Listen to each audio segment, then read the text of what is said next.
Welcome back, and look who is here. Nick Aiello, the owner, the proprietor, the head chef, the head everything of the latest huge restaurant hit to hit the UK. That's the one. The UK, yes. Nottingham of all places. But we call it World Service. Yeah, it's going fabulously well. I thought it was very clever of you in your publicity opening night photographs to get lookalikes along and then transpose heads from the Tate Modern opening. That was good, because I really believed that Madonna and Guy Ritchie showed up. No, I'm being mean. I'm teasing. I'm teasing. You are. You're being very mean. No, I'm not. I forgive you, though. Listen, you're at one of the most busiest points of your life ever, and you've come in to show us how to make what? Creme brulees.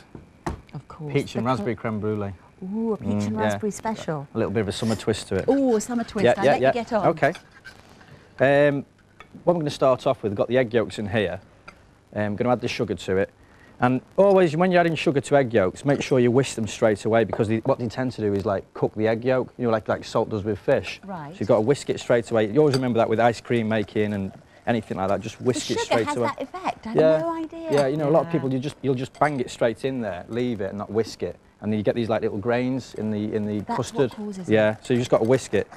Not necessarily. A lot of people say you've got to, until it's white. You've just got to sort of mix the two together, you know, and then it's fine. That's more than enough.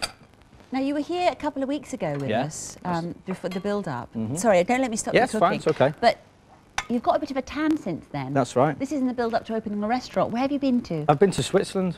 I went to Geneva, and we stayed in a place called Annecy, which is France. It's just over the border from Switzerland. Did you do good eating? Yeah, I went to eat at a place called Marc Virat.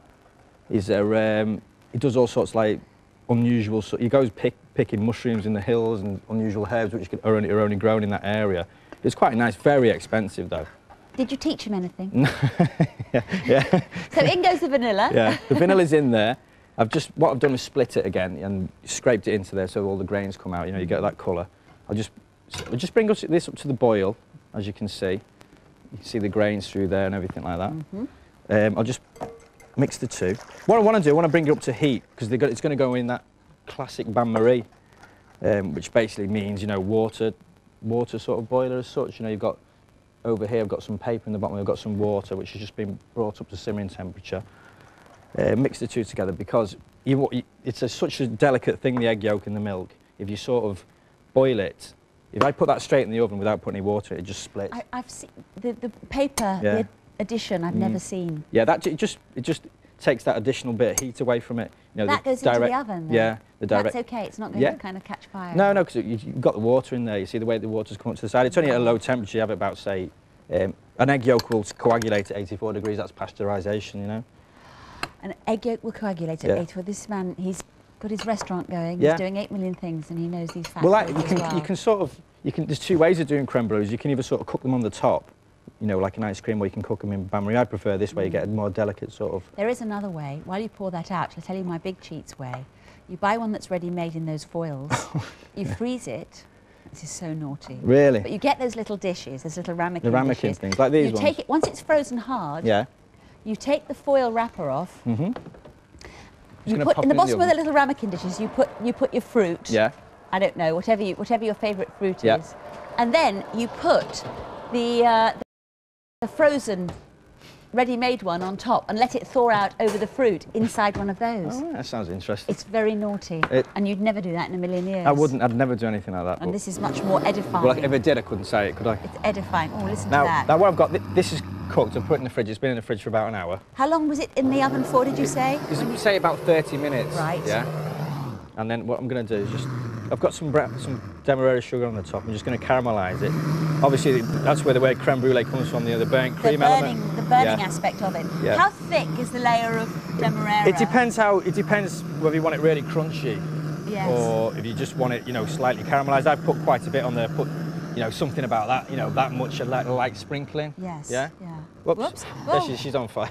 That's my fault. Fire extinguisher. That's my fault. No, I'm sorry. That is a proper creme brulee. Creme brulee. In my book. A flaming brulee. It's a flaming brulee. It's a flaming brulee.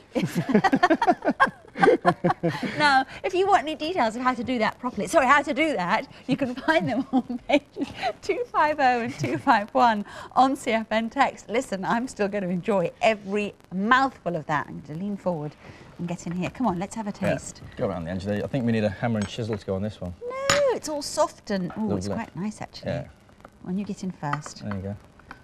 There, oh, the gannets are looking so jealous. See, this is that proper custard. That's why it's worth having, because of the proper custard. The raspberry sort of sets it off. You get a bit of fruit. I got fruit and I got some sugar. You think it's enough there? And I got the custard, but the vanilla is the thing. And you're serving it with these little dainty biscuits, lovely homemade biscuits. That's on, yeah. Shortbread. So far, what's going best at World Service? What dish is moving faster? The halibut sells quite well. The Thai one, you know, that sells quite well with the beetroot. I remember doing it here. I did it once. You did it. Yeah, you did it. I'm so glad. Stratton, yeah. We had it first. That's the one. That's the one. Brilliant. That goes well. Can I force you to come back? Yeah.